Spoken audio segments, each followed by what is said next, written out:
Okay, none of y'all are on camera, just me. But be forewarned that if you wander behind me in sort of this circle, you may wind up online. I know that not everyone is out about practicing any kind of occultism or spiritualism, so you've been warned that if you wander through here, it will be on our YouTube channel. Moving right along. Welcome to our class today. Before we begin, there are certain disclaimers and spiels that I have to go through literally every time we teach a class. I'll try to keep them brief, but they are very important. Havencraft is a non-profit organization. We provide education, advocacy, counseling, and assistance during domestic crisis.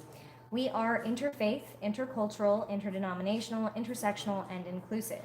We welcome all who welcome all. We will tolerate your presence here so long as you tolerate the existence of everyone else here. And the only thing we're intolerant of in this space is intolerance. What this means for all of you when you attend our classes is that we ask that you be respectful of the deeply held personal beliefs of everyone else.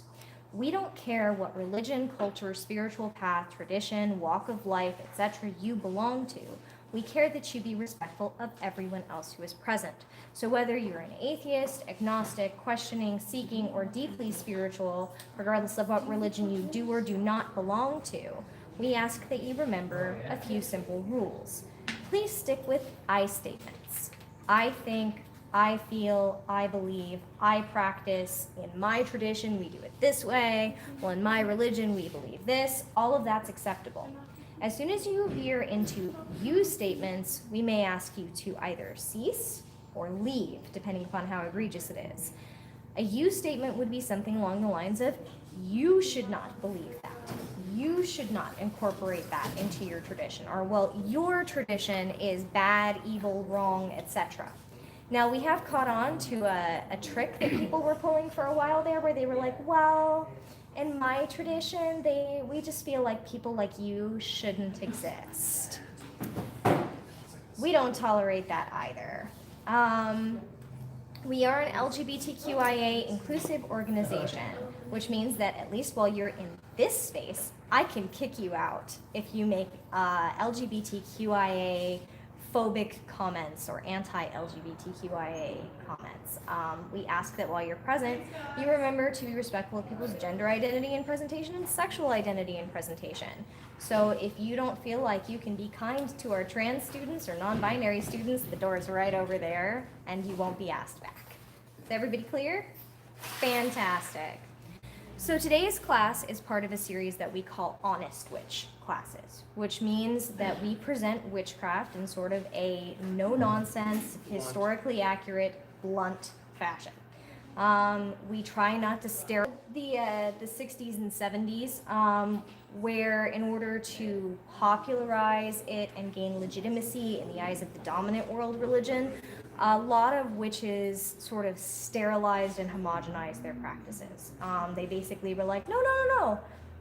We never work with blood or bone. We just worship nature, and we're just very loving, pacifistic nature worshipers, which is great. If you are a loving, pacifistic nature worshiper, you have fun with that. I'm not. I am absolutely a blood and bone witch.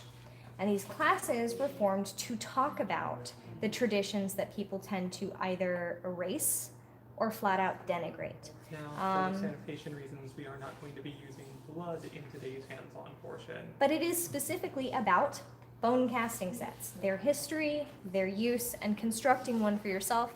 Sorry, everyone at home on YouTube, you can't construct one. You can, just not here. Yeah, so we have an Etsy page where people can put together their own custom bone casting sets, and then Las Vegas Oddities has started having them on their website too. So if you do want to construct one with our materials, that's possible. Me out here, if you want me in chat. Either's fine. Do you want to grab a laptop and join chat? Sure. Okay. So there's a live chat going, so if people have questions who aren't around the table, they can still ask them and expect to get an answer. Moving right along. Right, we were talking about Honest Witch classes and how they work. So the difference between our Honest Witch classes and our other classes tend to be very general and just present historically accurate information about the ancient traditions and cultures of other people. And we try to just present as many things as possible. An honest witch class and an ask a witch class, which is what this is, in particular features our personal opinions. So rather than just objective fact that can be proved by, picking up a history book that didn't get published through Llewellyn Press, we have subjective opinions. The subjective opinion of Havencraft is that there is a tendency in the modern pagan movement to both erase and denigrate the practices of other cultures that do work with animal sacrifice, that do work with bone. There's a tendency to sort of insult the practices of Asia, Africa, India, South America, basically the practices of anybody who's not white, European, or American. And to say that they are in some way inadequate. This happens a lot at things like pagan prides. This happened at our pagan pride when it was under the auspices of one of the previous people who hosted it. When we were planning what groups would have community tables, one of the things that came up was that we didn't want to have the Santorians there, and we didn't want to have the people who practice voodoo there because they practice animal sacrifice, and that's not how they wanted paganism represented. So a little bit of pagan history for y'all. Do you know why we can openly practice some pagan traditions? Because the Santorians took the United States government to court for the right for their religion to be considered an actual religion. And it ended up coming to a head specifically over the issue of animal sacrifice and the fact that they had a religious right to practice it. And because they won those court cases, other pagans were allowed to be much more open and honest about their traditions. So not only is it just kind of messed up and racist to insult the traditions of other religions, it's in particularly ungratefully messed up and racist to insult the traditions of those. Now, I don't want to spend the entire class belaboring this point. I think you all get it, that these traditions have existed for millennia. And if they don't work for you, if you never want to handle an animal part as part of your practice, if you don't want to incorporate that as divination or spell casting, That's fine. don't. Cool. But so long as y'all eat chicken nuggets, I don't want to hear one word against any religion that incorporates chicken parts. Moving on, before I start talking about the history. No? Okay.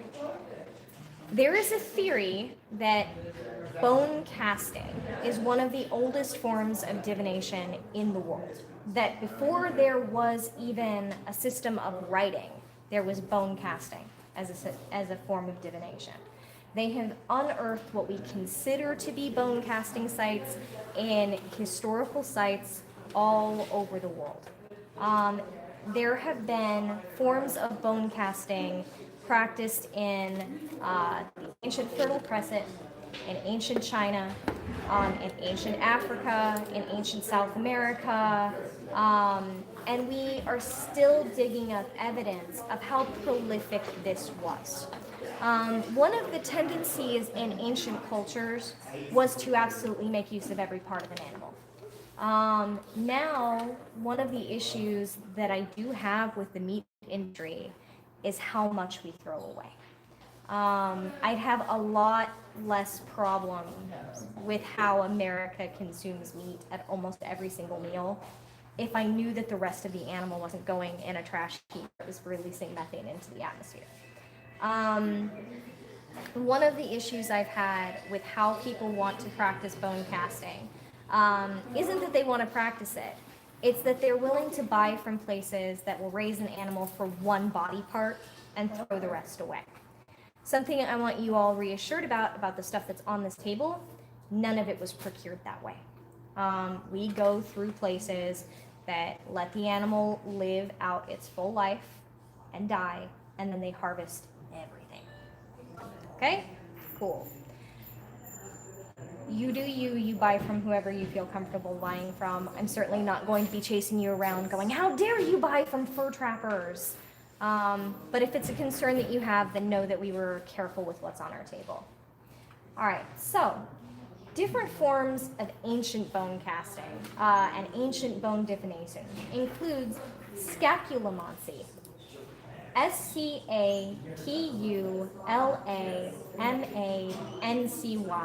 Scapulomancy is basically the practice of divination using the scapulae, the shoulder bones.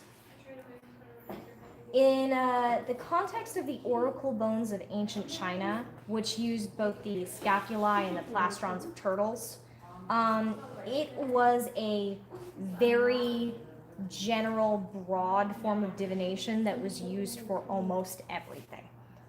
So rather than some of the more specific forms where it's only used to foretell disaster, or it's only used to predict how a ruler's reign will go, whether it will be good or bad, scapulomancy was used for all manner of divination, including very personal things and going all the way into very large, world-changing events.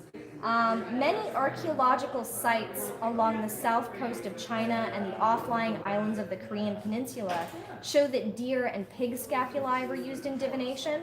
And we find these proof of bone divinations in China and Korea dating all the way back to the proto-historic period, which is around 300 BCE up to around 300 or 400 CE. So this was in common use all through China, all through Korea, and it's one of the earliest forms of their religious or magical traditions that we can say we know they did this. Right? Historically, scapulomancy has two major forms. In the first, which is apyromantic, so without fire. The scapula of an animal is simply examined after it's slaughtered. When you're talking without fire for scapulomancy, you have two different versions of this. So with fire, without fire, being the two main forms of scapulomancy, and then without fire. Yay! One of our boxes of stuff for today's class just came in. It's almost like I paid for rush shipping and it should all have been here 3 days ago. Rush shipping doesn't have any meaning anymore. Like, I keep buying stuff off Amazon and eBay and paying for like 3-day shipping and it's like 8 days later. No. Anyway, moving right along. When you're looking at apyromantic scapulomancy, so without fire, divination via the scapula of an animal. For one thing, it's much more reusable. You have two versions. One is literally they cut it out of the animal. They cut it out of the animal and they look at it. And they predict via that. The other is they cook the meat and they scrape the meat off the scapula. And how the meat is scraped off, the carvings from the blade used to do the scrapings are interpreted as a form of divination. Okay? It's actually quite common in South American practices as well to gnaw or scrape flesh off of a bone and then look at the bone and determine future based on how the meat came off and the markings left by either tooth or knife. I'm really grateful that you're nodding because if I get anything wrong, I'm really counting on you to tell me.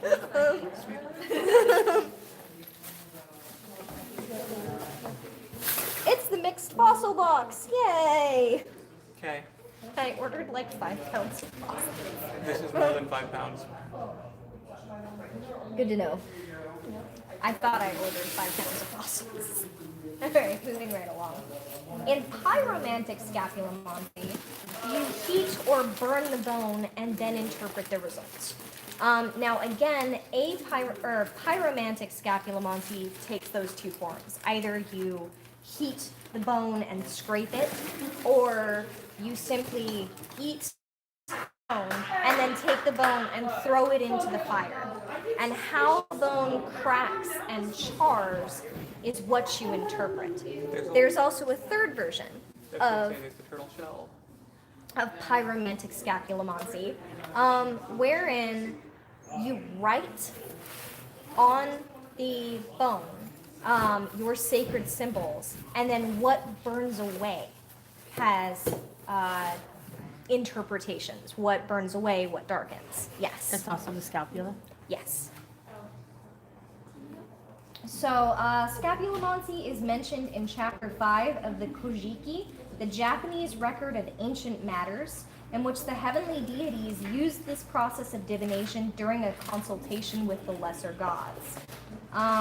So we know that this spread from China and Korea and Japan into the rest of the world, but that it was definitely practiced during the proto-historic period there. It is also a method of divination amongst Greek and Serbian farmers up to today. Scapulomancy is still how some people practice divination in Greek and Serbian areas.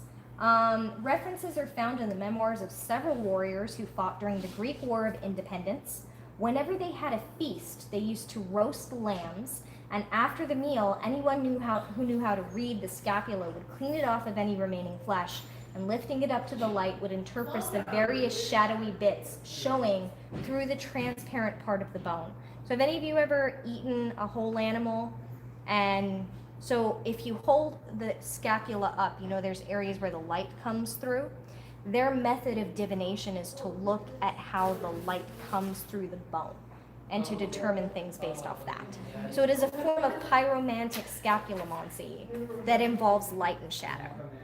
Yeah, moving right along. In Renaissance magic, scapulomancy, referred to at the time as spatulamancy, was classified as one of the 7 forbidden acts, along with necromancy, geomancy, aeromancy, pyromancy, chiromancy, and hydromancy. You are not allowed to do it. The church would come after you if you did, unless, of course, you belonged to the church, in which case, as long as you said you were doing it for Yahweh, they didn't care. All right. Sternomancy. Sternomancy, from the Greek sternon. Anyone care to give a guess? Sternomancy. Chest bones. Yep. Divination via the chest bone. Is a divination practice involving reading the markings or bumps on the chest or breastbone. Sternomancy may have been commonly practiced on victims of sacrifice, including human sacrifice. There are quite a few different areas of the world where we think this might have been what was going on, specifically because we keep finding sternums in ancient sites that have been specifically set aside. Thank That's you. a sternum. Those of you at home, scapula for scapulomancy. I love Vanessa. This is awesome. Anytime I mention something, there's an even odds that she has it here. And this is a sternum. And we keep finding sternums in basically sacred sites where we know human sacrifice was practiced, and we think that might be why that's happening. The size and shape of the sternum was supposedly taken into consideration, as well as the way in which the bone burned when placed into a fire. So again, we have sternomancy combined with pyromancy. So pyromantic sternomancy. I can talk, really, I can. The old holiday custom of breaking a chicken or turkey wishbone into 2 pieces is actually a remnant of this type of divination in common practice. So if you ever were like, let's break the wishbone, and whoever gets the bigger chunk is going to have their wishes come true, you've practiced sternomancy. Yeah. Anyway, sternomancy is sometimes related to phrenology, which phrenology ended up getting used by people who practiced eugenics. Does anybody know what eugenics is? Okay, so it's the idea that some people are genetically superior via their birth, and that others should either not be allowed to breed or should be exterminated to remove them from the gene pool. That's eugenics, right? Sternomancy, during the 1890s through the 1950s, got real popular amongst people who were convinced it was proof that black people were genetically inferior because their heads were shaped differently. So although I practice a lot of bone divination, phrenology is not amongst it because it got used for some really icky things. Palmistry, which is chiromancy, and scapulomancy, which we already covered. Chinese oracle bones. We talked about how the oracle bones, Jiaigu, which I know I'm butchering. I'm sorry. I do not speak Pinyin. I do not What speak. was the question? How do you pronounce these Pinyin symbols? Oh God. The closest I got it was Jiaigu. He took Mandarin. I didn't. How do you spell gyromancy? Jungle. Here, you say it into the. I just did. Jaku. Thank you. The tones are relevant. Otherwise, you're saying something completely I'm different. sure I said something that was either. I'm Not- hoping not it was perfect. at least It's been- funny. Not perfect. It's been a few years, but Lapel's mind probably inappropriate. Yeah. I speak several languages. My Mandarin instructor made me cry, and I gave up. unfortunately, I once upon a time spoke rudimentary Mandarin and haven't practiced in 8 years. Sternomancy is spelled Stenomancy. Sternomancy. Chinese oracle bones. We talked about this a little bit when we were talking about scapulomancy, but they also use turtle plastrons, which is basically turtle shells, and pieces of turtle shells. And in particular, the pyromantic use of turtle plastrons in divination is still in Chinese folk magic to this day, where they take a turtle shell and they throw it on the fire, and then they let the fire burn down, and then what remains of the turtle shell interprets everything from the future weather, crop planting, fortunes of the members of your family, military endeavors, and similar topics. Sometimes they use a bone script, which they literally carve into the bone, and then the intense heat is actually applied with a metal rod. So they carve symbols onto the turtle shell, they heat a metal rod, and then they run it down the symbols. And what it does to the symbols is one of the ways you interpret it. Prognostication upon due to pyromancy to turtle shells. Intriguingly, the remnants of oracle bones, both ones made with the scapula and ones made with the turtle shell, are one of our significant sources of ancient Chinese writing. Their first writing systems, one of our oldest forms preserving this, is actually their use of it in divination. Yeah, because it turns out that scapula and turtle shells stick around a lot longer than some of the things that they were writing on. So we talked about pyromancy. Fire rituals in Mesopotamia and Eurasia, which we think originated with ancient Zoroastrian rituals, often involved bones and the casting of bones into fire. Unfortunately, because they didn't keep records the same way we do, and it was a mystery tradition, although we keep finding fire pits with bones cast into them, we're not sure if this was a form of divination or a form of sacrifice or both. Now, modern Zoroastrians, I talked with one, and he said both. He said that you could use it both ways. You could put symbols on bones and throw them into the fire, and it would be a sacrifice. You could put symbols on bones and throw them into fire, and it would be a spell. Or you could put symbols on bones and throw them into fire, and it would be a form of divination. So, let's see. Moving on. Fire rituals in East Asia often used animal bones.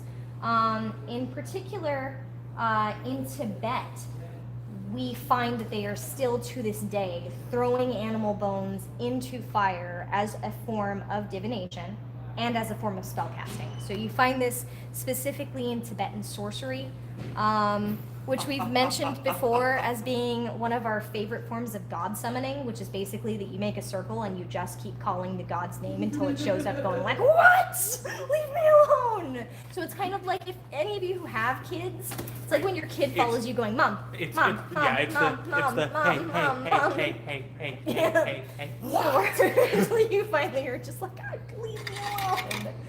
All right. Side note that the circle is necessary because they may be kind of pissed off at that point. Astragalomancy, which I always mispronounce, but I think I managed to say it correctly that time. Astragalomancy. Okay, did everyone get that, or should I say it again? Go ahead and run it down again. Astragalomancy. Astragalomancy is a form of divination that uses dice, specifically marked with letters or numbers. It is hugely popular all over the world. And guess what dice were originally made out of? Knuckle bones. Knuckle bones. And intriguingly enough, human knuckle bones do something really interesting when you use them as die. Does anybody know? Has anyone ever used a set of die made from human knuckle bones? Actually, yes. They're shaped so that they fall in a way that influences probability, like how probability shakes out in a game of chance. They are not fair dice. No, they are not fair dice. But old gaming systems, an old form of divination, actually incorporated their unfairness. And they had to change certain games of chance when they started using even die. Essentially, you would make sure that you would. So, they're not fair dice, but they're predictably unfair. And so you can work out about what percentage of the time any given face will show. And so if you mark them appropriately, it's sort of the equivalent of, for divination purposes, you put the more likely to occur events on the sides that are more likely to come up. All the dice. Yes, all the dice. Is it 20-sided? Yep, it's Yeah. divination via dice. I had a teacher, some of you have heard me mention her. Her name was Mara. And in her divination set, her bone divination set, she had human bones, and specifically human finger bones. And she had them marked as die. But something about how she used them is actually the opposite of what you said. She wrote the things that were expected and normal and easy on the I sides see. that came up less often. She skewed it the other way. She skewed it the other way. You have been, Catherine Raincourt says that she loves how you randomly pop up with stuff to contribute to the class. All right. Make him pay attention. Okay, let's see. Also known as cleromancy, the practice of contacting some kind of divine or otherworldly power in order to see the truth via random castings of die or bone, stretches back, we think, into proto-history. We keep finding evidence that at least the oldest games of chance were practiced using human bone die, but maybe not the oldest form of divination. Hi, Munchkin. I love the suspicious look, like, why are you all sitting around listening to my mother? Okay. Deeply suspicious. The Metropolitan Museum of Art actually has a display of bone die called Hakata, used by the Shona people of South Africa. They have been in use in South Africa for thousands of years and remain in common use to this day, both for divination and for gambling. Because it turns out there's not always a separation in a religious tradition. Between divination and gambling? Yeah. Yeah. And then you get into things like liar's dice, which are definitely gambling, So how this is but people use for divination anyway. Yeah, so how this is done is a form of sortition, I think I said that correctly, where numbers correspond with letters. So basically you put on the die the different letters. Alexander is suspicious of the bone cult. It's someone's comment. And you have what those letters correspond to in your metaphysical system, in your divination system, and based on how it falls, it literally spells out different words, or it tells you different sentences or meanings. We find this particular kind of divination is very, very common in Buddhist traditions that incorporate occultism. The use of bone dye as divination is very common in Buddhist mystical traditions.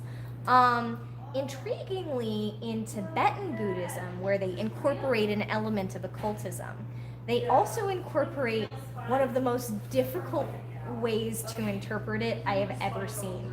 So they have a mat that has different lines drawn out that basically sort what falls. And then they have their special secret symbols on the die. And they toss it down, and based on the position of the stars at the time, via the position of the mat, via the position of these sacred symbols that only they can interpret it, they have this very interlocking system.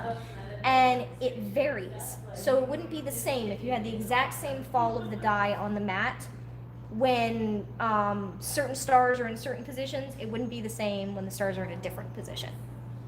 So very layered. And my props to anyone who does that. I am never doing that much math.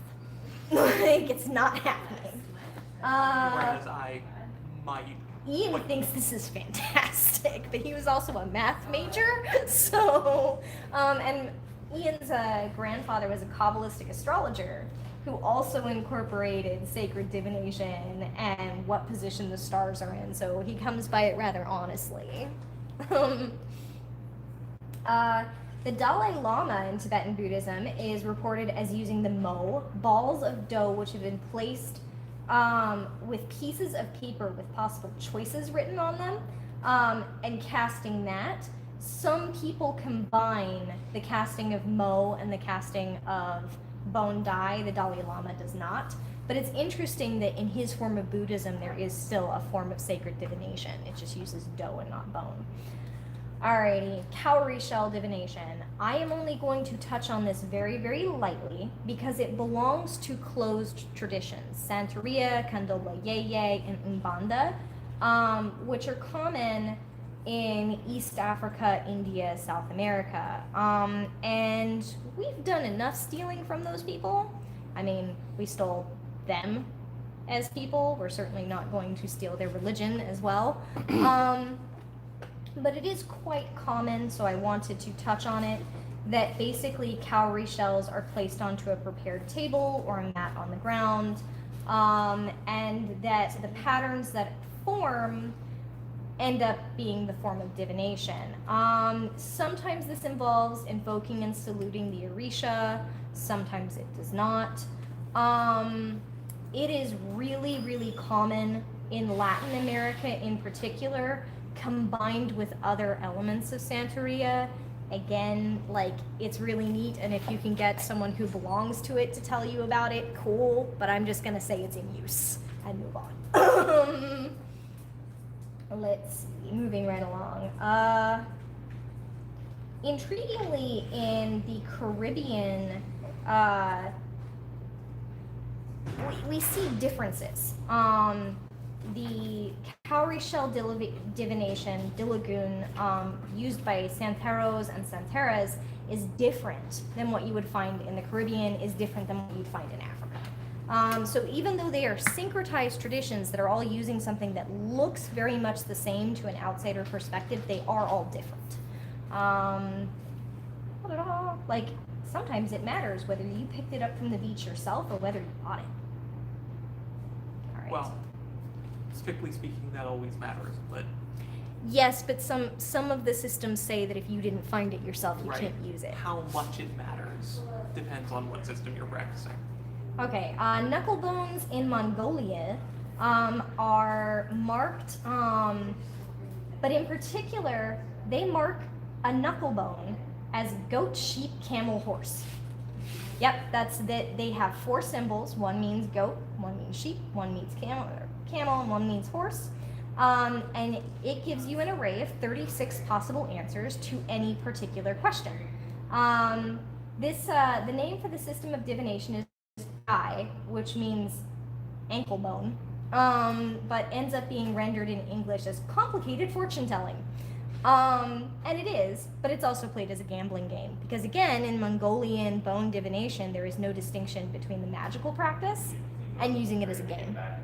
I keep saying this because what I'm going to be teaching is the cunning or clever worker tradition of this. And there is no distinction about using it as gambling for probability and using it in divination, because there is no distinction in cunning and clever work that I've ever come across between the two. Well, I mean, Divination is a form of gambling, and gambling is a form of divination. right.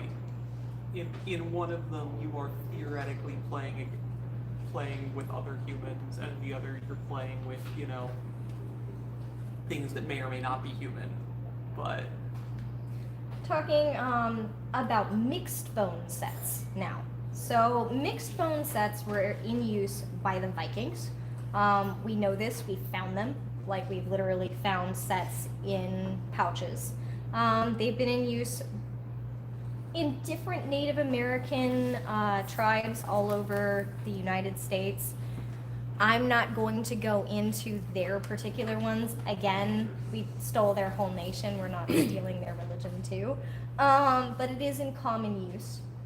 And it's very common in Africa to this day. So we find mixed bone divination sets in the Zulu, the Swazi, the Xhosa, and the I can't help you with this one. Ndebele. I'm not going to try. I'm just going to butcher it, and I'm so sorry. I don't know how that's pronounced. I also used to think that the word macabre was pronounced macabre, though, so keep that in mind. I'm not super great at looking at it. What? Something like that. To be fair, in Spanish it is macabre, so Really? That's awesome. Okay. not too out of care. Good to know, because I got teased pretty bad in school by reading aloud to everyone and saying macabre, and my teacher was like, "It's macabre." No, that's how you say it. in Well, you know what? Spanish. This is what happens when you're an independent reader. Among the Zulu Sangoma diviners of South Africa, it is common to have a large set of bones. So you would basically spend a long time gathering as many bones as you could of as many different things, as well as other found objects, stones, shells, fossils. And then when it came time to do divination, you would pick out the ones you felt were relevant to the situation. So I'll give an example. If I were to go around the table, we'd each have a different idea of what a shark tooth represented, right? So if you were one of these people with this mixed set, and a shark tooth was relevant in your sort of spiritual interpretation to the situation at hand, you would grab that. If a knuckle bone was relevant, you would grab that. If a cowrie shell was relevant, you would grab that. And you may leave most of your sets untouched and pick out only the symbols that were relevant to the question at hand. In Mozambique, they use a divining apparatus known as a tinholo, which are, again, collections of various divinatory items. They actually sort those into male and female, which I don't. I tend to have a perspective of gender as a spectrum, not a binary. And I think the idea of whether the rock is male or female is kind of strange because it's rock. To each their own. If you sort by male and female, you do that, as long as you remain respectful of people in our classes that are non-binary. What if it's a particularly shaped rock? I just forgot the name of the stone, which would make this joke so much better. The green one. Oh, yes, malachite. Yeah, what if it's a particularly shaped malachite rock?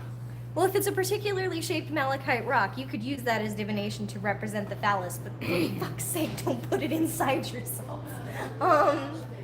This was a whole question we got sent about what kind of crystal and stone dildos were safe and which were not. And we actually answered it in depth. Because, oh my gosh, stop drinking asbestos water. We saw someone making crystal water bottles with a tiger's eye in them. It's asbestos. Malachite, yep. Don't put this inside yourself. It's super toxic. Our powers combined, we can hand each other a stone. I'm sorry for this time the derailment's my fault. Each item in a Tinholo set has a counterpart representing balance. So you cannot have, for example, a male item without having a female item as well. You can't. So that's intriguing about that one. In Botswana, again, there were mixed mixed divination sets. In particular, though, they sort those where they have this is all of my shells, this is all of my found objects, and these are all my bones. And you would only bring bones in if it was appropriate to the divination that you were doing. So, all right. Bone divination is ridiculously common in hoodoo and root working.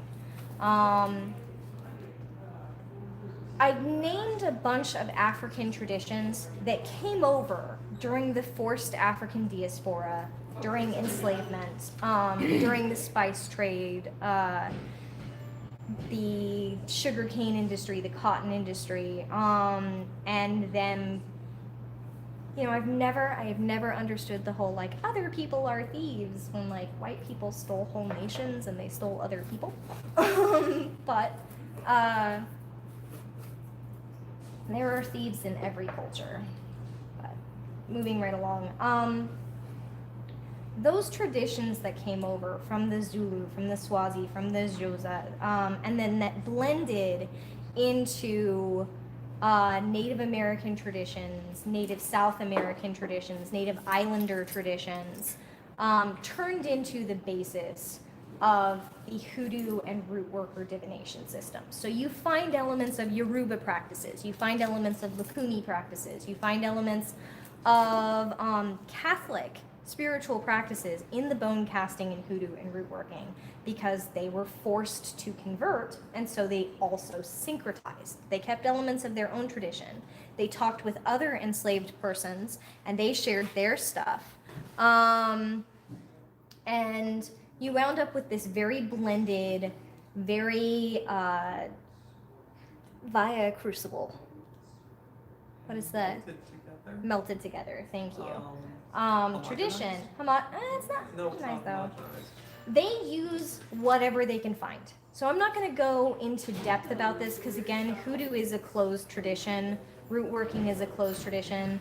I will say that one of the things that is driving me nuts right now is because of the commodification of spiritual movements here in the United States. Things that used to be very inexpensive, if you were someone who practiced hoodoo, if you were someone who practiced voodoo, if you were someone who practiced Santeria, are becoming very expensive because now they're in demand through everyone. The same thing's happening with white sage, where the people who developed using white sage as a form of cleansing tradition can't afford their own stuff. The people who developed using Palo Santo in their own spiritual and magical traditions can't afford Palo Santo because of the demand from white spiritual practitioners in more affluent countries. This is happening with the things that root workers and hoodoo people use. I cannot tell you in the last 15 years what has happened with the price of devil's shoestring. Actually, it's ridiculous. Can I take over and tangent for a second? Please. It's funny because these traditions like hoodoo and root work Can you all hear Ian? are poor traditions. They are traditions that are practiced by people. Okay, so we have talked at length in the past about how high ceremonial magic is something that only rich people can do. Especially grimoire purists. Especially grimoire high purists. ceremonial magic. And folk How much magic, aloes which wood cost now? right, it's ridiculous. Folk magic, witchcraft, whatever you want to call it, is generally done by poor people for poor people to help with immediate problems that they have in their day-to-day life, and it's generally done with whatever you happen to have handy. The reason why a lot of people have this image of the giant cauldron is because everyone had a giant cauldron to make soup, do your washing, hold your water when you were scrubbing your floors. It was an item that you had to have. Bathe your babies. Bathe your babies. So The image of a baby in a cauldron means something very different if you come from a very poor culture where you bathe the baby in the cauldron. So that's why a cauldron was used. Everyone had one. Now everyone doesn't have one, but people are still trying to get one to do witchcraft with, and they're super expensive. So buying necessity as people keep commodifying witchcraft traditions, lower income traditions, those traditions have to change because they can no longer afford the things that used to be cheap that they used. They now have to find different new cheap things that they can use instead, which means that the people who are actually the heirs to those practices have to change their practice in order to continue doing it. And people who thought it sounded awesome and have read about it and are commodifying it can do what they used to do and have driven up the price. It's just this really weird pattern. Thank you, Ian. You're welcome. Sorry, I just find it really interesting. No, I mean, it happened today. I had someone from the tradition call me up and say, I need High John the Conqueror and I need Devil's Shoestring. And I said, we don't have them because right now Devil's Shoestring is $150 for a pound. Yep. And she was like, I know, I just hope maybe you had a source different from my source. I can't afford it. So we were talking about substitutions that she could use. But this is a tradition that was originally developed by the slaves and by the descendants of slaves. They were not using expensive materials. They were using what they could get a hold of. The same thing has happened with seafood. The same thing has happened with certain southern dishes where Right, it used to be... Lobster used to be four-person food. Lobster used to be You sold the four-person fish, food. you picked up the lobsters while you were out getting the fish to sell and fed them to your family. Not so much anymore. It is still very common in these traditions to use pork bones, pig bones, and chicken bones because you eat the food, you strip off all the flesh, and you use the bones because that's what you have.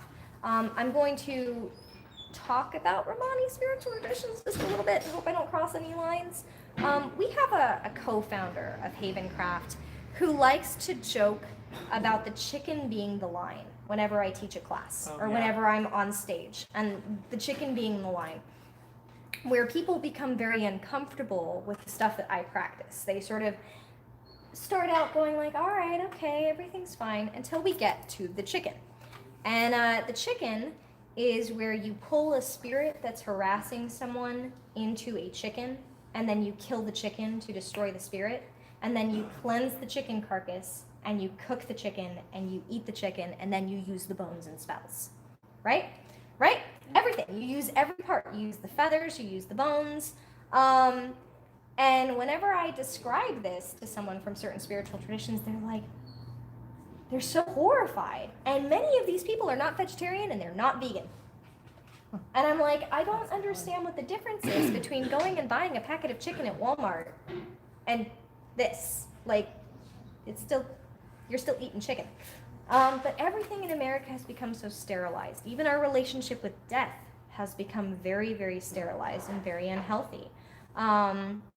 Death has become something we're very removed from, including the death of the animals that we eat. So the idea that you would use something in magic as a sacrifice or as a means of cleansing or claiming or purifying or anything else, but use it in magic, then clean it with, whatever spiritual ritual you want to, then eat it, and then use its bones, is something that's very anathema to many spiritual practitioners. You're not going to find it in common use. But if you go all the way back to the ancient Celtic traditions, you find this in common use. Now they burn a wicker goat, but it used to be a goat.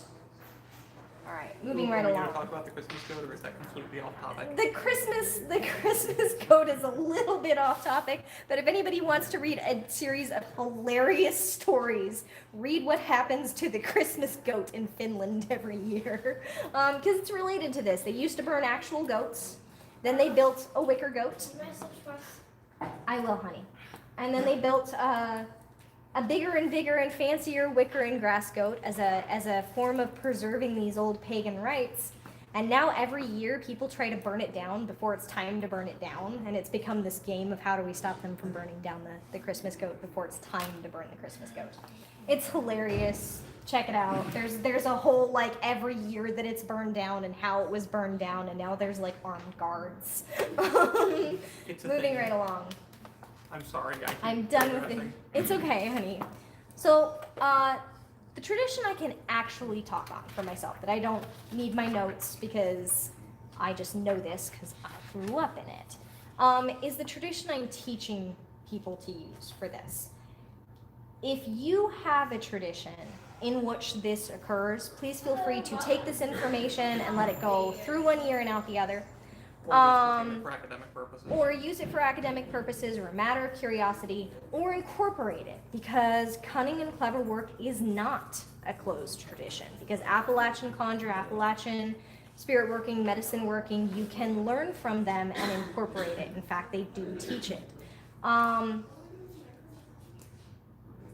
It basically involves some of the same concepts we've already covered. This does go up online. If you guys have to head out, we're never insulted if someone needs to leave early. Want a chair? Okay. So again, cunning work, clever work, conjure, Appalachian folk magic, Southern folk magic, medicine work, whatever you want to call it, it tends not to be what they call it themselves. None of my teachers ever referred to their tradition as folk magic or conjure. They talked about it like, oh, well, I know a few things. You know, I know the ways of this. I know the ways of that. You know, some people come to me for advice now and then. That's how they referred to it. So the first time someone was like, oh, you practice Appalachian conjure, I was like, I practice what now? Because I had no idea what that meant. Mara in particular and Miss Good are the people who taught me this, because my grandma did not use it at all. She did not believe in omens, and she did not believe in divination. My great-grandmother believed that the future was always in flux. It was always changing from instant to instant based on the choices that you made, and that no system could predict what was coming. She said that life had a way of surprising you, and that if you used divination or omens to predict the future, you'd be even more surprised. Because you'd say, all right, I've got a grasp on what's coming, and as soon as you thought you had a grasp, everything would change. Grandma believed in people, and whenever she did any kind of divination for someone, it was closer to what you would think of as cold reading, where what she did was she would look at someone and assess them and assess their problems and give them the best advice she could. And if there were cards on the table or bones on the table or whatever, that was completely meaningless to her. And the only reason it was there was so that they would believe she had used them. Mara and Miss Good, on the other hand, absolutely believed that you could predict the future with everything from a shambles, which we'll talk about here in a second because it's a form of bone divination, to a casting set. Mara and Miss Good and my grandmother used to have arguments over coffee and cake, or moonshine and cake, or cigars and moonshine, depending upon the night. Always have to have cake. About whether or not any of this meant anything. Now, my grandmother did spells either, but Miss Good and Mara did. And they would use these same things that were in their casting sets or in their shambles in their spells. So they would have just dishes and jars of all these different things they had gathered, and depending upon what they were doing with it, they'd grab what was appropriate. And I thought that's how everybody did it. And so the first time I saw a put together set that was stagnant, that never changed based on, you know, what you were trying to do with it, I was very confused by that. So I was like, well, what if you don't have questions about these items? Wouldn't you take them out? Wouldn't you go fetch something that was more appropriate? And the person was like, no, I never. Once I put it together, it stays like this. To each their own. If you want to put together a kit that is always the same, so there's not a lot of variance and there's not a lot of confusion, then you do that. But both Mara and Miss Good put together sets based on what they were trying to do that day. And one of the things that involved, in Mara's case, was material that was still gooey. Mara used animal parts, intestines and hearts, and things of a similar nature in her spells that were still bloody. So she'd go get her, for lack of a better term, dry materials that she was going to be using, and then she'd kill something and use that too. I And don't. then later you prepare it to eat it on. Yeah, I don't like pigeon pie, and I don't like killing pigeons. Um, so I freely admit that Mara is more hardcore than I am, or was more hardcore than I am. I've done it. It was important to me that I learned how, and I decided that that was not for me. Miss Good did not use it in combination with materials like what we have on this table. She absolutely did her version of entrail reading, reading the. Do you guys know what the sac is that all the organs stay in? Did you know that there are systems of magic where you cut open the animal but you try not to pop the sac? Because how everything moves in the sac when you handle the sac tells you stuff. Miss Good did that, but she didn't combine it with her other ingredients. Until you've had to wash pigeon blood off a shell so that the shell can be used again, maybe don't decide to incorporate both in your set. Because I it's. know I used to have a T-shirt that had a big old bike ants on it that said, "When I want your opinion, I'll read it from your entrails." That's funny. Miss Good would have really liked that. She would have really liked that. I learned this from them. I also learned my first couple tarot classes from them, and from them arguing with each other about what the different cards meant. They argued a lot. They were friends, but they argued a lot. And one of the things that I hope we can learn at Havencraft is how to have those discussions where we say, like, oh, well, that's not how I do that. I do it like this. And somebody else goes, well, I do it like this. And that's fine. When you put this And then together, you've got a crazy Russian in the corner drinking tea. God, she was crazy. One of my instructors was firmly convinced that this one lady was Anastasia, who was really not, and there was this whole thing with the Russian government and Molotov cocktails, and it was also the person who taught me how to make a Molotov cocktail. Because she felt that was something every young girl should know. Moving right along. We're gonna go through all the ingredients on the table, and I'll tell you what they mean to me and what I would use them for. And then if you feel like you want to share, speak up loud enough for the camera to hear you, and we'll talk about what they mean to you and how you would use them. The basic idea is that you have a mat or a table, or in some way, a place you are throwing. And then you hold them in your hands, and you ask the... I really like one of my students online. She says that Molotov cocktail should be part of home ec, and everyone should learn how to do this. Maybe the government would do slightly less abuses of human rights if they thought that everyone knew how to make Molotov cocktails. All right. So you hold your bones, your shells, your entrails, whatever, in your hands, and you ask your question, or you set the intention for your spell. Now, the tradition I grew up in, 2 out of 5 of my teachers, which was a pretty good ratio for them agreeing with each other, said that you had to say the question aloud and tell the pieces what their job was. It was a big thing in cunning work or clever work to tell it what its job is. Does that make sense? So for this, you are going to do this. In 3 out of 5, they believed that breathing onto it was important. Have you ever seen anyone breathe on their dice? That was a big part for 3 out of the 5 of the instructors, was that you had to breathe on it. To each their own. The Shadow Man wouldn't do anything if he hadn't kissed it and rubbed it on his heart. He'd kiss it I know why, like too. this, and then he'd rub it on his heart, and then he'd cast it. No idea why, but I watched him do it a bunch. Why, Ian?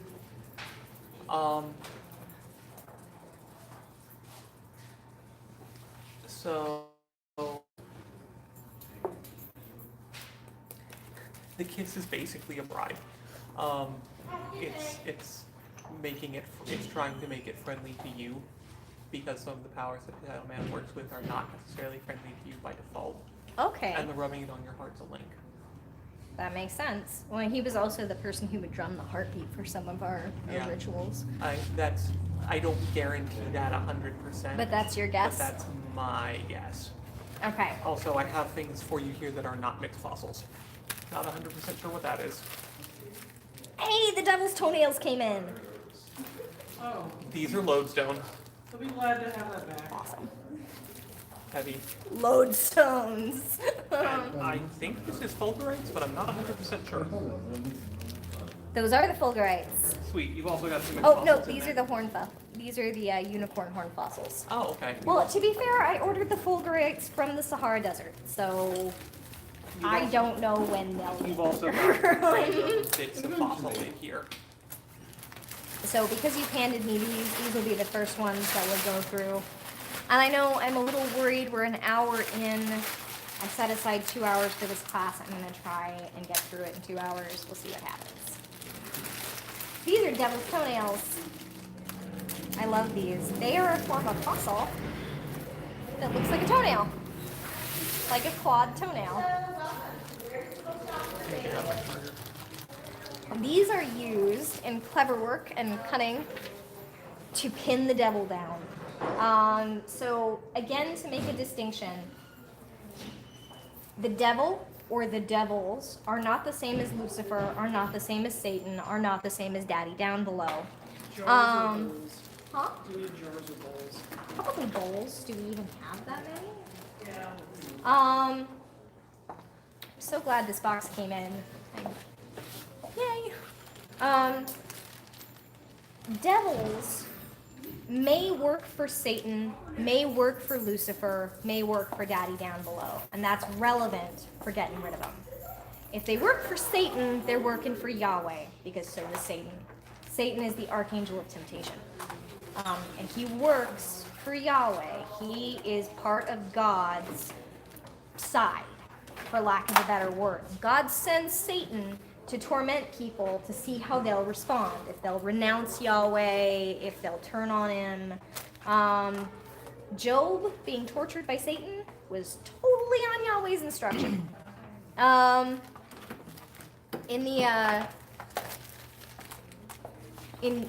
If it works for Lucifer, then it works for the angels that got cast out of heaven. In that particular case, I have a much easier time getting Lucifer to call off his baddies than I do getting Yahweh to call off his baddies, but that's just me. To each their own. Thank you. Devil's toenails. Quite a few there. Dropping plastic on the ground.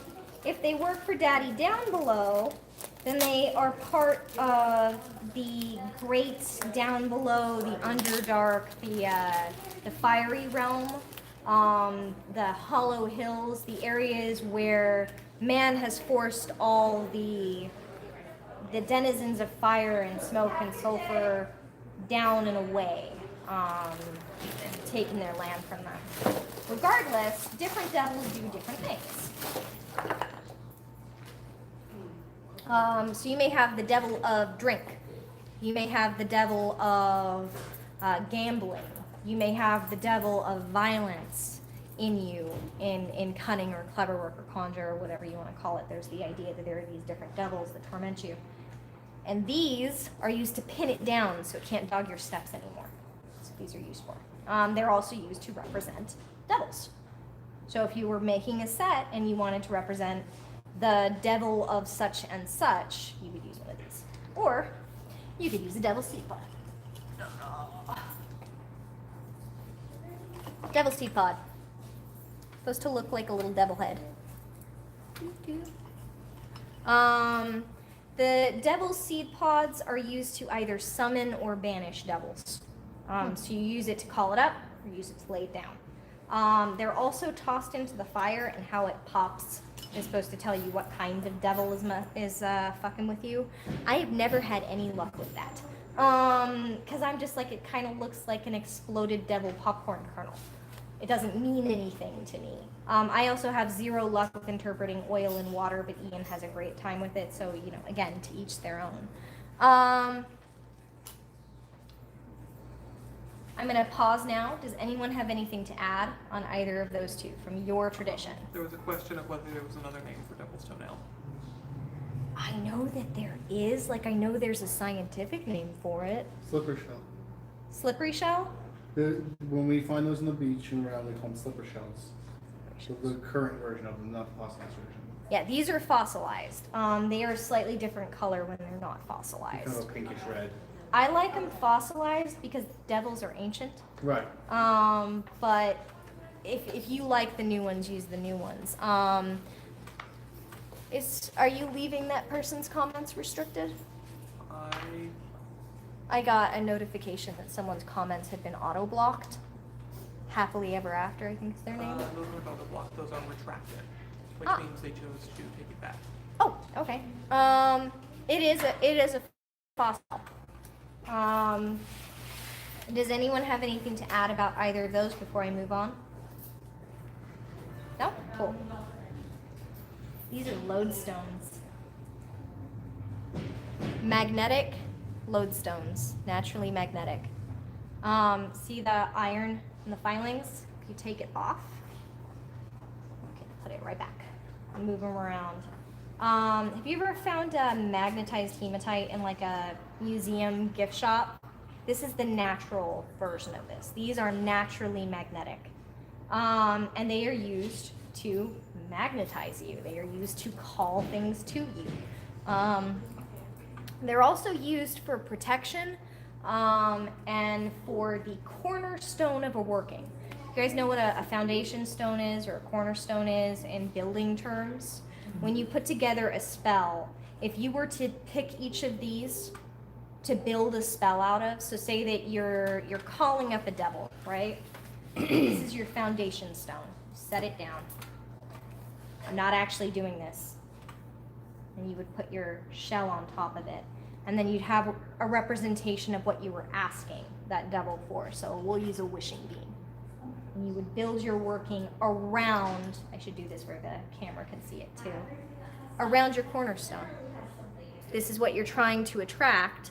So you would literally stack all of the things on the lodestone. All right. Because I brought them up, these are wishing beans. But before I do that, does anyone have anything to add about a lodestone from your own tradition? Don't eat them. If you eat two, it will screw up your intestines. That's why they don't sell that magnetic hematite much anymore. Really? Kids were swallowing them and they connect inside. Yeah, that makes sense. That is so concerning. Yeah. Deeply concerning. I have only ever had to blow a Lego out of my kid's nose, I'm happy to say. Like, knock on wood and hope that doesn't change. He's 10 now. But the worst thing that ever happened with Alexander was him sticking a Lego really too far up his nose and me having to blow really hard on the other side. Are we doing a normal 5 class or is this it for today? This is it for today. Okay. Because we have the poster making for the protest. Yeah. So, alrighty. Nothing to add about the lodestone other than don't eat it. Okay. It's relevant. I mean, there's definitely stuff in magic that you eat to do the working, but that should not be one of them. These are wishing beans. They also get called mojo beans. I always thought that that was kind of messed up because they belong to more traditions than just mojo, but also mojo is a closed thing again. Wishing beans are used to bring you wishes. You literally tell it what it's supposed to bring you, and then you carry it with you until it accomplishes it. So, anything to add about a wishing bean? No? Cool. Moving right along. Arrowheads. I use arrowheads for direction. I literally use them on my kits to point from one thing to another. To say that this is affecting this, because they're arrows. One of my other teachers used them to symbolize protection or hunting for things. I use them as arrows, which is probably kind of day class A, but whatever, that's what I use it for. Anything to add about arrowheads? Great. These are cat's eye shells. Cat's eyes are used to see things that you wouldn't ordinarily see. You ever notice that cats can see all kinds of stuff? They're supposed to represent the ability to see that which you cannot always see, the way a cat can. They're also a form of protection, and some people use them as a natural repellent against the Malakio, the evil eye. Everyone familiar with the idea of the Malakio, the evil eye? Okay, well, they're used to repel that. Alrighty. The slightly more evil laugh that I've been. Witch's eyes. We actually sent these out. And yes, a wishing beam is the same thing as a fava beam. Yes. Someone had to make a joke. Someone had to make it. I love the Hannibal Lecter. I love Hannibal. I'm aware of how problematic that is. You're allowed to consume problematic media as long as you understand what's problematic about it and you don't internalize it. I am not a serial killer. So, witch's eyes, again, are used to perceive things that it would be hard for you to see on your own. Is that the same as a hagstone? It's exactly the same as hagstone, also called a holy stone. Alder stone What? and an alder stone. Yeah, altar stones. I use them in my kits to represent perception, to represent seeing things that are hard to see. If it falls on top of something, that means I need to look closer there. If it falls under something, then that means that's what's blocking me from seeing the issue clearly. Anyone have anything to add about holy stones? Aren't they also used to see ghosts and the fae? Yes, they are. See ghosts in the set day. See ghosts and the fae is what was said. We have different shells here. I was taught that shells represent homes because it's literally an animal's home.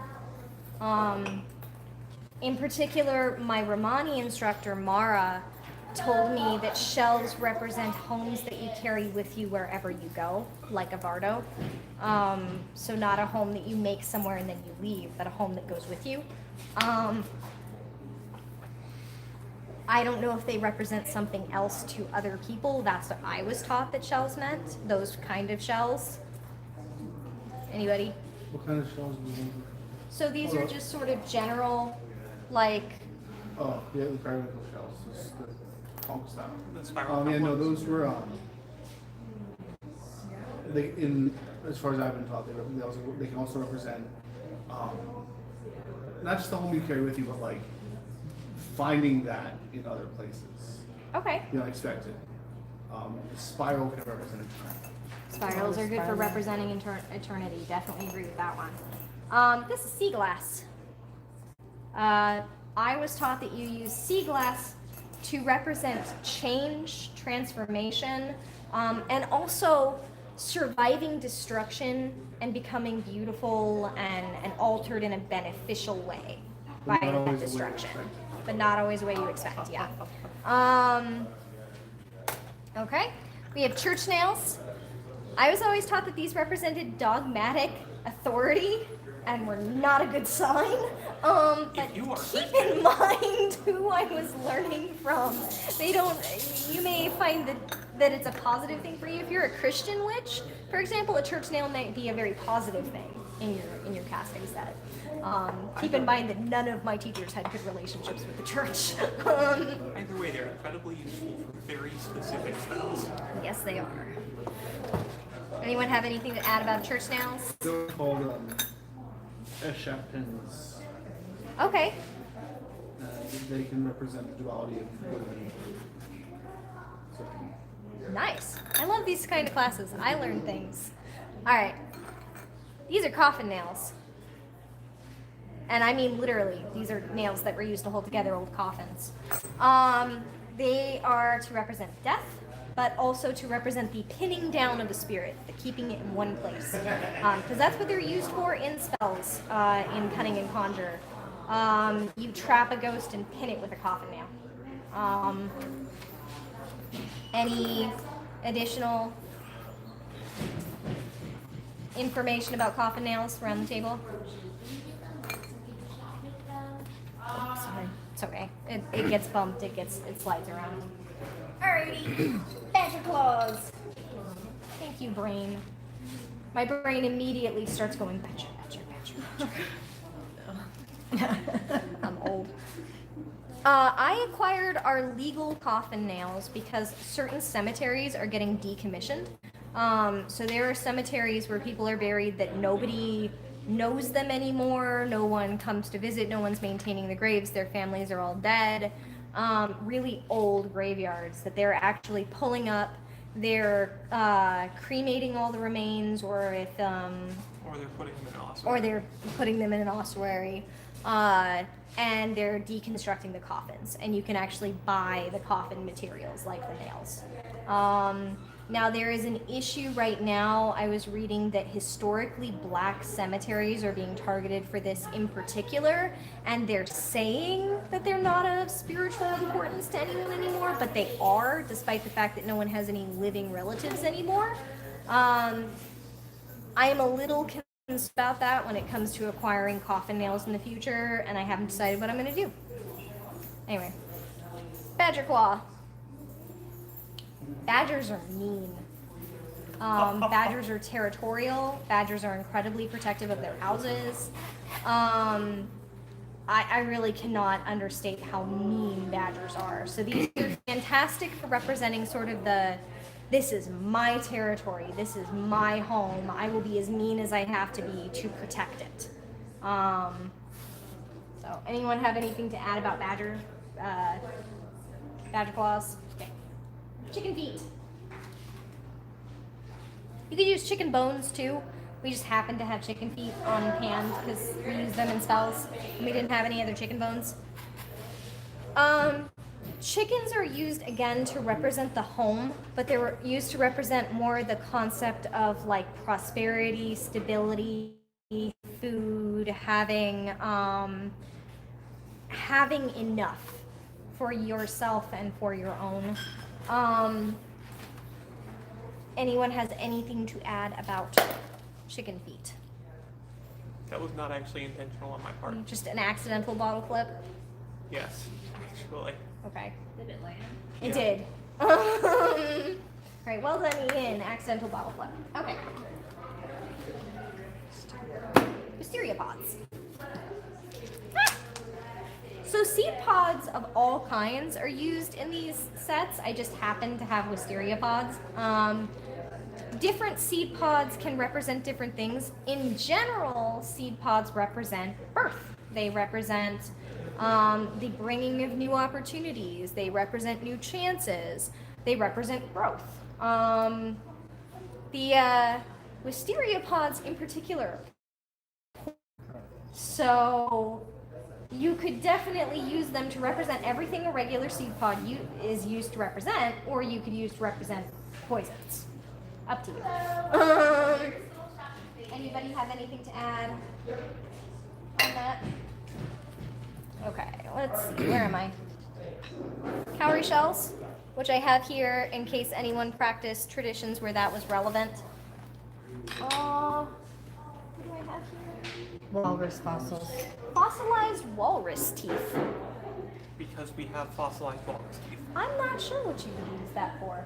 Right, that one we have on hand, but have not historically used because it turns out that the places that both of us grew up didn't have a lot of fossilized walrus teeth. Right, I'm sort of thinking like, what would you use a fossilized walrus tooth for? And I don't really know the metaphysical associations with a walrus. Yes. I mean, I could rub the artists, so they didn't have the roll to, but represented the water, which is a very big food. Okay, so it represents the water and the food that comes from the water. Survival. Yeah. Excellent. So this is fossilized unicorn shell fossil, or unicorn horn fossil. I can never remember how you say that. When they're not fossilized, when you pick these up, they look very much like a unicorn horn. These ones are fossilized because that's what I could find. They're called horn fossils or unicorn horn fossils. And they're used to represent mystical things, metaphysical things, otherworldly things, like a unicorn.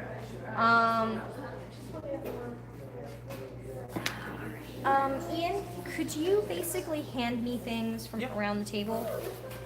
I can have it. I'm What would you like? still having the problem I was having earlier. Yep, what would you like? Just sort of the next thing as we go down. So I guess that would be the runes. Um, So we have a selection of runes on the table. Hi, Alexander. Alexander got in the chat and commented, "Hi, Mom, I love you." Hi, sweetheart, we love you too. Runes each have their own individual meaning. They are a letter system, so each letter has its own meaning. They are ideograms, so it's not just as a letter that you could spell with. Each one has its own ideas associated with it. I don't read the runes. I put them on the table because some people like to add a rune into what they're working with because it helps represent things to them. We have different moons carved of gemstones. Alexander's being told that they are awesome by the people in chat, and they're like, "Yes, I am awesome." so the moons. The moons represent change, the phases of the moon and the different things they bring to you, metamorphosis, cycles, transition, and also deception, as moons tend to represent in the tarot. Okay. Quartz. Quartz. Quartz We is like Bob. to joke that quartz is Bob, because basically we keep finding in different spell instructions online that if you can't get this or that, you can replace it with the quartz. And Or a the white joke, candle. right? And the joke has become, well, if Bob a member couldn't of make it your to the ritual circle today. couldn't show up to the ritual today, you can just replace it with quartz. So quartz is Bob. Quartz takes Bob's place in the ritual. I'm sorry, we are not very reverent people. Shark teeth. Shark teeth. So I like to use shark teeth to represent evolutionary perfection. The idea that something is as successful as it can be, is as accomplished as it can be. So I use shark teeth to represent getting to be exactly where you need to be exactly what you need to be, and to be perfectly at home in your environment. So I use them in confidence spells. I use them for pain. In the traditions that some of the traditions I follow, the shark teeth are used to represent the shark and its use of power if necessary, Power if necessary. I like but it. only if necessary. Chili pods. These are used to represent like banishing in my tradition, getting things away from you. I know that some people use them to represent music as well. But in the tradition I grew up in, you used it to represent get thee away. Anyone have anything to add about the chili? I would say it's like punishment after like a really good time. Okay. Like we had a really good time, but like now we gotta pay up. Penance. Yeah, penance. Thank you. Everything has a price. Everything has everything has consequences. Yeah, that's why we also use it to we'll cut up like a chili pepper, and if we don't like somebody, you're going in the chili pepper.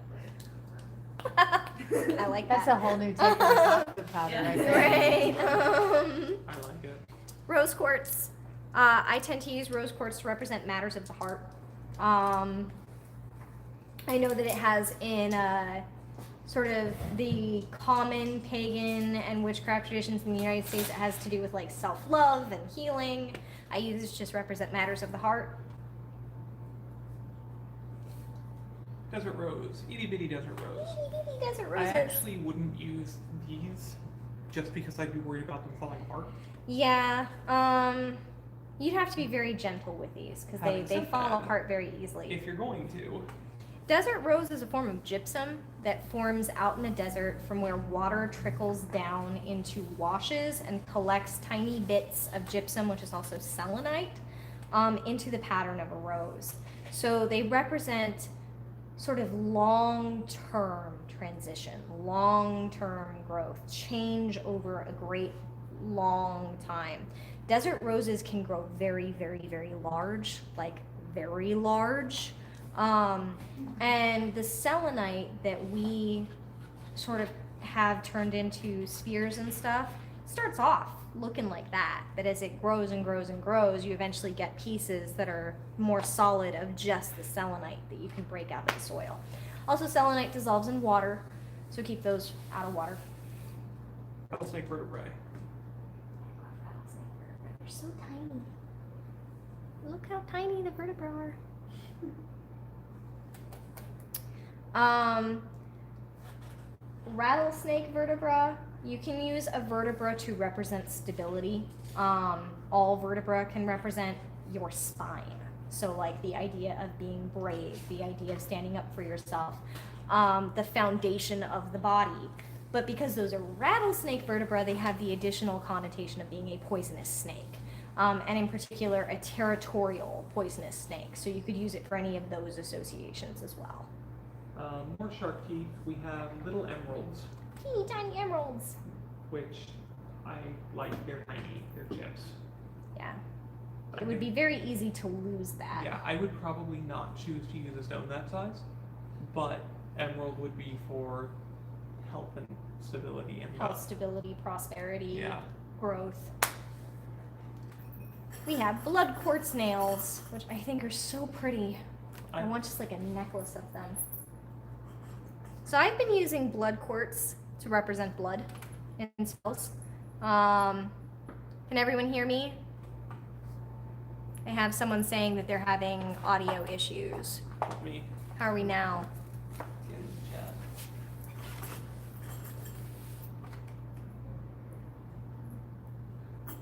Someone says no candy. I don't want candy. I specifically really want black licorice today. Yeah, people can hear. Okay, so I've been using these to represent blood, and I've been using them in place of Mara's literal bloody things, because it's blood quartz. It's made that color from iron. It's iron that's in the quartz, and so I've been using it to represent iron. Ridiculously shiny, glittery things. So these are aura quartzes. They are artificial.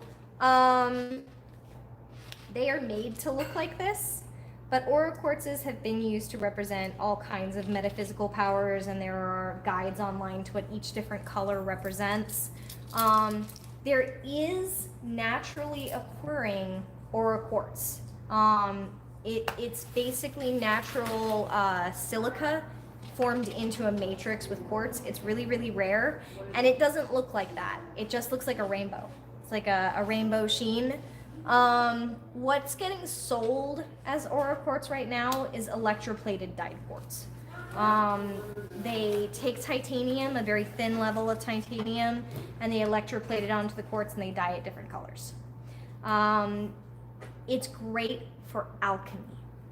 Any created stone, like gold stone, where they've basically melted down a matrix and added copper, and aura quartz is great for showing that human beings can interfere with the minerals and materials of the earth and make something magical and beautiful. So if that's what you're going for, that's fantastic for that.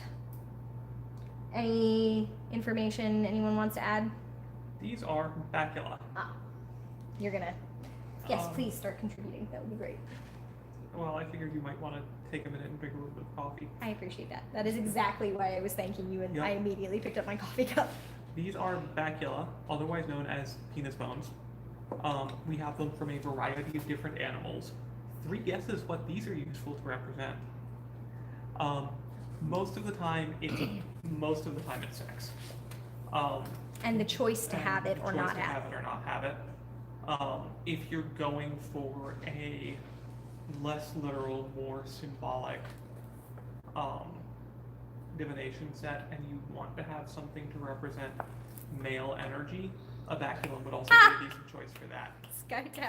Sky Tower says swordplay. We just got Shakespearean up here.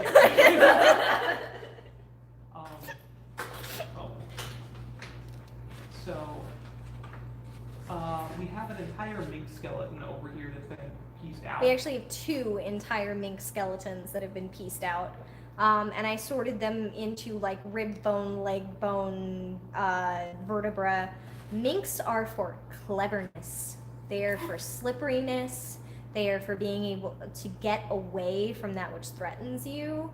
Minks are related to ferrets. They're in the weasel family. So if you think about sort of the idea of a weasel and being able to weasel out of different situations. One of the things I've never understood, having gone to American school now, is the idea in American culture that being clever is bad, that being too smart is bad, that being slippery and able to get out of bad situations is bad. Like the whole idea that being like a smart, clever coward is a bad thing.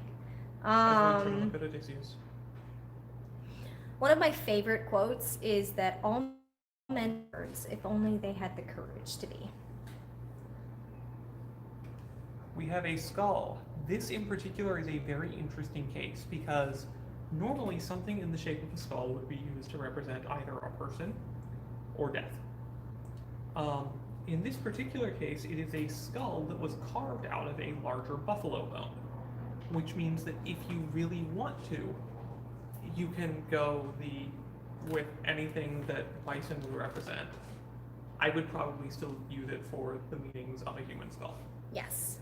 Um, Sorry, ox bone apparently, not buffalo bone. it says buffalo on here. Oh, well, we have conflicting information. Mercury dimes. Mercury dimes are fantastic at representing both money and mundane matters, and also messages, rapid messages, because they're Mercury dimes.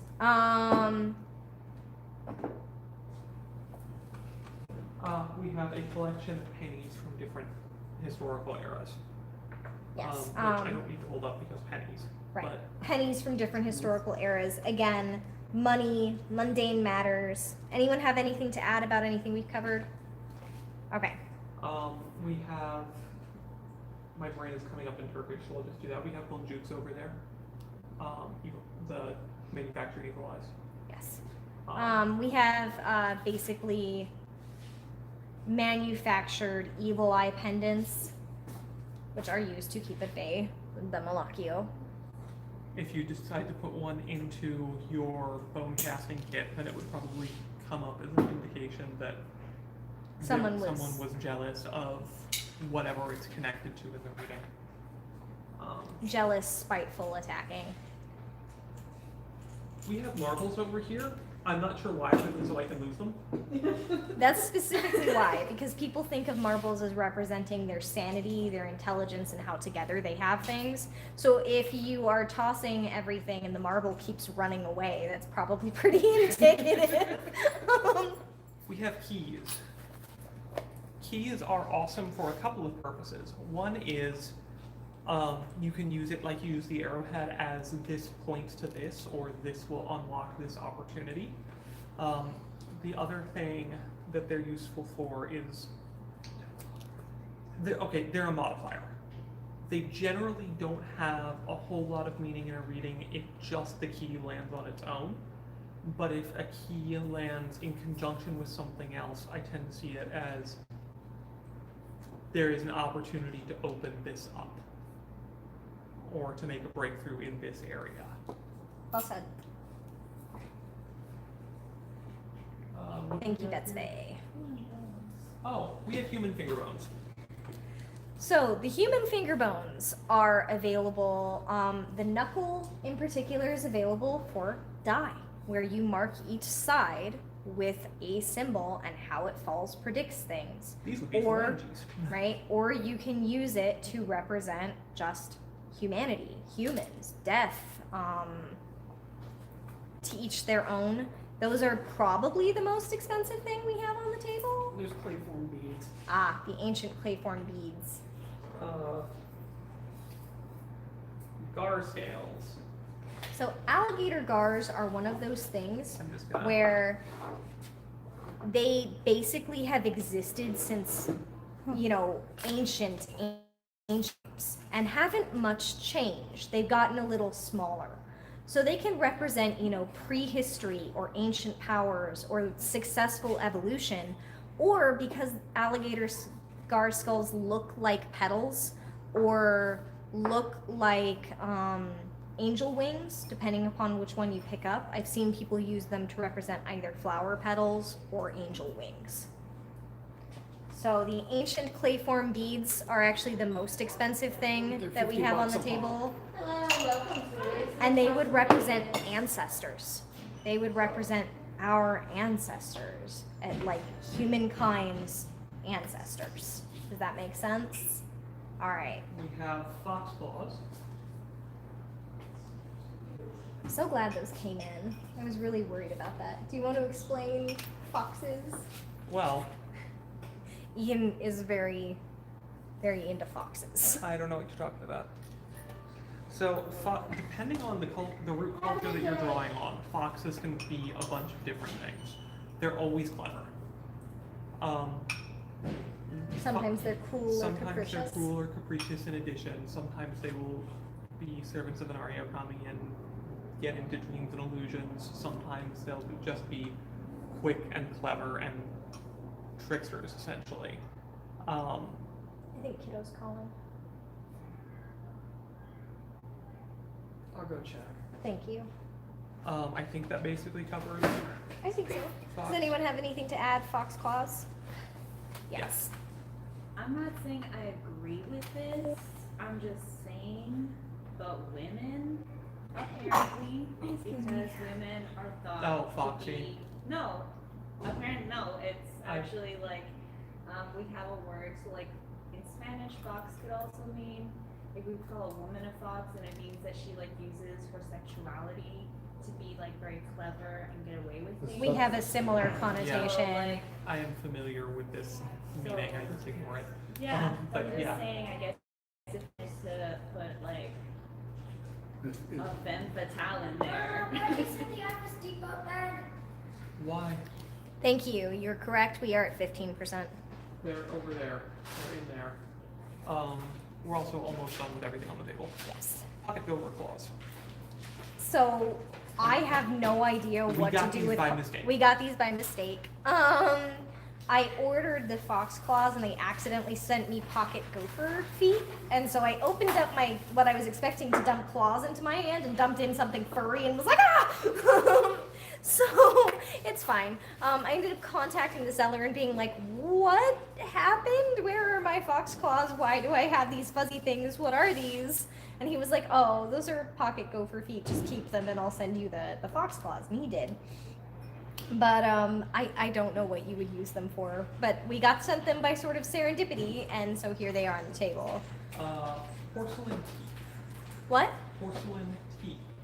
Like human replica teeth. Oh, so they're not real teeth, they're replica teeth? Correct. So teeth are generally used to represent literally sinking your teeth in and not giving up an opportunity. I guess porcelain teeth would probably represent the same thing. Yeah, if you don't have access to Teeth. I heard that teeth represent the will. The will. Yeah. Say it again. Will. Did Like I the miss will. anything on? Keys. We did the keys. We didn't cover the random pig bones. Right, bones. So we have random pig bones. There may also be some deer bones in there. Or sheep. This is a mixture of stuff we've been sent by one person who just gathers bones out in the wilderness and stuff we've found out in the wilderness. So those are found bones. Those are just random found bones. They're fantastic for if you want to write a symbol on a bone. So I tend to write on my sets at least an 8-pointed star representing fate, destiny, direction. A moon phase representing change, transitions, cycles, and a sun representing new opportunities and harvesting things you've worked for.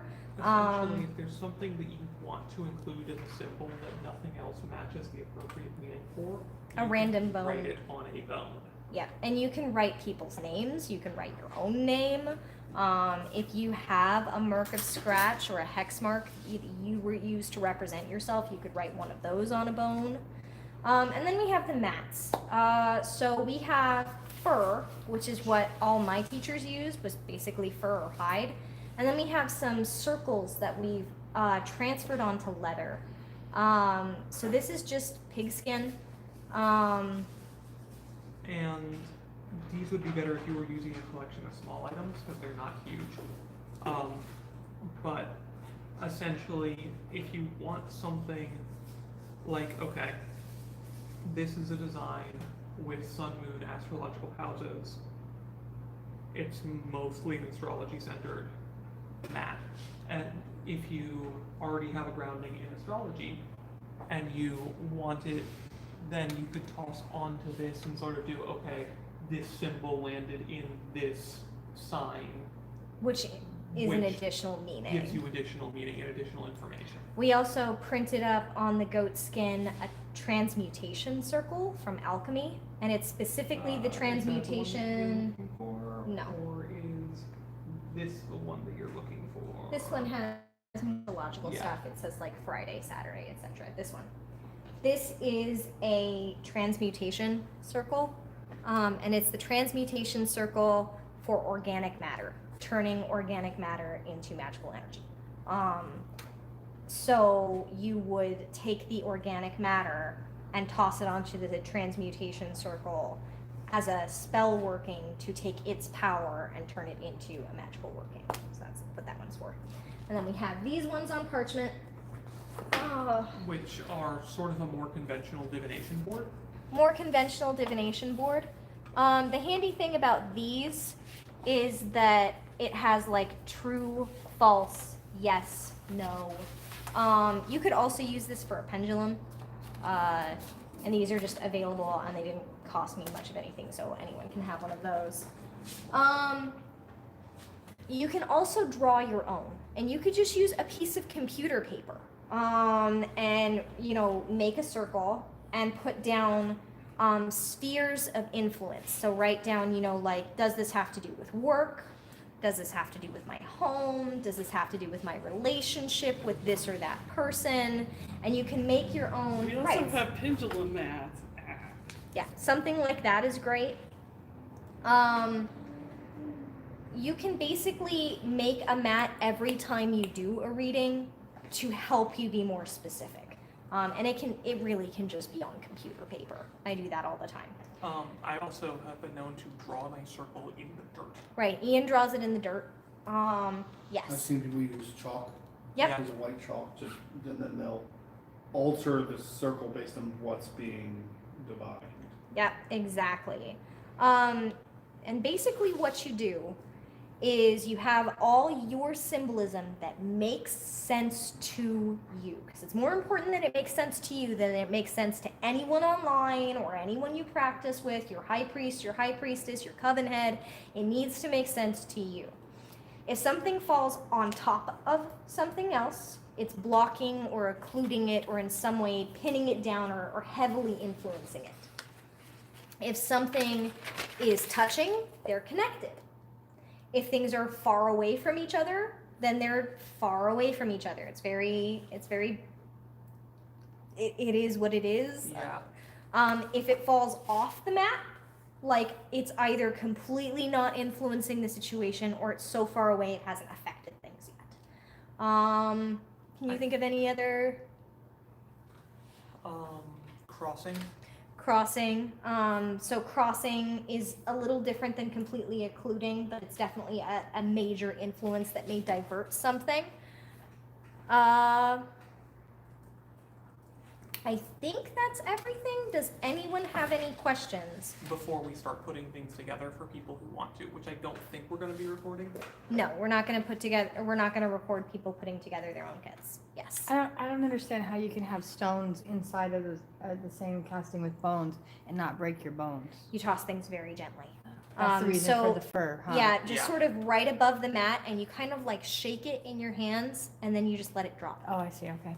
You don't like, Not like runes. no. Next, someone asked next to but not touching. Okay, so next to but not touching, associated with, associated, but not directly. potentially heading in the same direction. Yeah. May touch later. You also often have linking elements. Like I use a key, you use an arrow or an arrowhead. I've been known to use a baculum for that. But basically, the things that look like they're pointing, if they're going from one thing to another thing, that is often indicative. If a part breaks, if you didn't throw it hard, then that I would take as meaning that something had broken or shattered or was in some way deeply damaged. One of my teachers also used to say that things take bullets for you. So if something that represents protection or a barrier against bad forces breaks, then it's a symbol that something was attacking you and was stopped from doing so. It's like a bulletproof vest took a bullet, or a helmet took the fall your skull would have taken, but then you need a new one, is how I was always taught it. Yeah. My same teacher used to say the same thing about protective plants that you were growing. If the protective plant died, it took a bullet for you. And you have to replace it because that means that someone is attacking you in that way. Okay. Yep. All right. Everybody good? Everyone feel like they got what they needed to from the class? Fantastic. If you have questions, you can leave them in the comments below. Shoot them to us on havencraftsupplies@gmail.com, or you can send it to me as a Facebook message or a Tumblr message. It's however you want to. We are not having our normal Ask a Witch this evening because we're making posters for March that we're holding. protest march we're holding for reproductive rights next weekend. Yeah, thank you everyone for joining us. However you choose to incorporate this knowledge, make sure that it works for you. That's the big important thing. I do think that atheists can use sets like this as a way of understanding themselves, if not predicting the future. I'm agnostic and I use the set to help me understand my own perspective as just a tool of understanding. So there's no right or wrong way to take this and incorporate it into your life. Be safe out there, everyone. Have a good Saturday.